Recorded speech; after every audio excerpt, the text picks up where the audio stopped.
ये जो बड़ा चर्चा हम सुन रहे थे कि इंतखाबी अमल से सब लोग मुतमईन हो जाएंगे, बड़े अच्छे इलेक्शंस होंगे, तो आपने कल देखा सूरत हाल सारी, तकरीबन लोग अभी तक इंतज़ार में है कि उनको तो फाइनली पूरे रिजल्ट्स दे दिए जाएं। असल में जो इस सारी एक्टिविटी का जो हब था, जो सेंटर था, मरकज़, वो था और होना चाहिए था इलेक्शन कमिश्नर को और इलेक्शन कमीशन को जी। और उनको इस लिहाज से होना चाहिए था कि वो बिल्कुल गैर जानिबदार होते और इफ़ेक्टिव होते, मौसर उनकी कार्रवाई होती और गैर जानिबदार होते। बदकिस्मती इस जितनी जानिबदार इलेक्शन कमीशन और इस जैसे जानिबदार election commissioner, chief election commissioner शायद पाकिस्तान की तारीख में ना मिले हों। उन्होंने एक प्लेयर को तो बिल्कुल ख़त्म करने की कोशिश की ना, बिल्कुल ही ख़त्म। अब उसको हाथ पांव बांध के और काल कोठरी में फेंक दिया। अब लोगों ने रद्द अमल किया उसके ख़िलाफ़, फिर उसको उसके ख़िलाफ़ जो फ़ौरन दी सज़ाएँ उसको, जो ट्रायल 2 साल से 3 साल से नहीं चले हुए थे, उनको एक एक दिन में ख़त्म किया। 15-15 घंटे बैठ के अदालतों ने, लोगों ने देखा ये जी जी। और ऐसी नारवा सज़ाएँ दी और जो बनते भी नहीं थे केस, ना साइफ़र का बनता था ना तोशाखाना का बनता था, बल्कि इस्तगासे के वकला को कहा कि आप पेश हों और जिरा करें मुल्ज़िमों की जानिब से, और मुल्ज़िम कह रहे हैं ये हमारे वकील ही नहीं।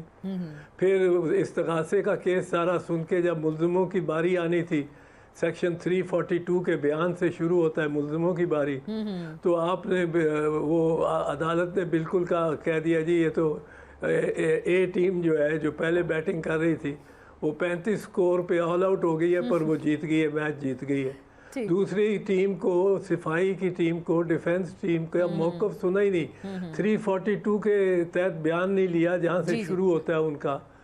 तो वो और क्या कर सकते थे, ना गवाह लिए उनके, ना कोई सबूत, ना दस्तावेज, ना बयान।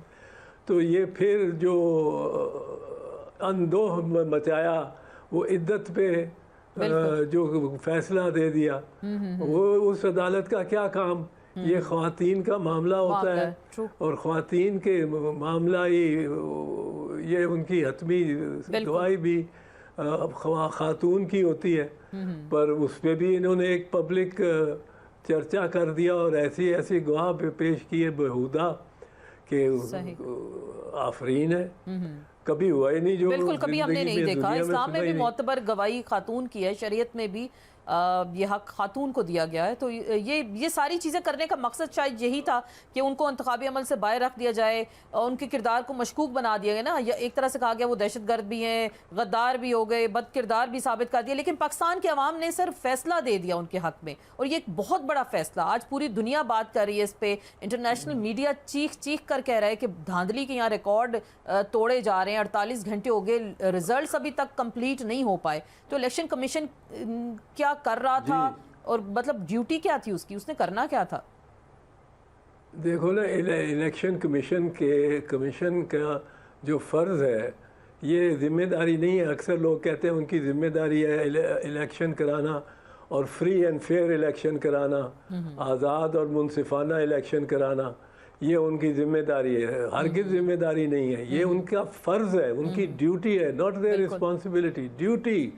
और इस ड्यूटी में अगर पूरा नहीं उतरते तो उनको आर्टिकल 6 लगना चाहिए, क्योंकि वो तो हुकूमत की और हुक्मरानी की बजाय कब्ज़ा करने के उसकी हैयत ही बदल देते हैं। जो कब्ज़ा करता है वो भी आर्टिकल 6 का सज़ावार होता है, और जो इस तरह इनडायरेक्टली करता है, जो डायरेक्टली नहीं पर इनडायरेक्टली करता है, वो भी होता है।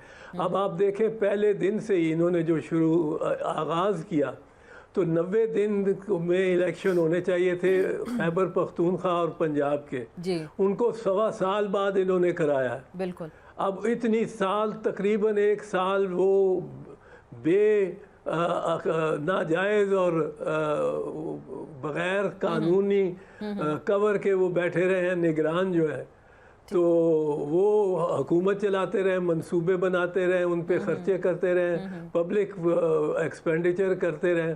सही। और बेबहा पब्लिक एक्सपेंडिचर किया उन्होंने। सही। अब ये सारा इलीगल है, सारा इलीगल है। फिर सुप्रीम कोर्ट हुक्म देता है कि 13 मई को करो, तक इलेक्शन कराओ। इनके फंड्स ही नहीं होते कान इनके पे पास। जूं नहीं रेंगती, ये परवाह ही नहीं करते, सोचते ही नहीं। फिर कहते हैं 8 अक्टूबर को कराएंगे, खुद डेट देते हैं चीफ इलेक्शन कमिश्नर, फिर 8 अक्टूबर से भी आगे चले जाते हैं। जी जी।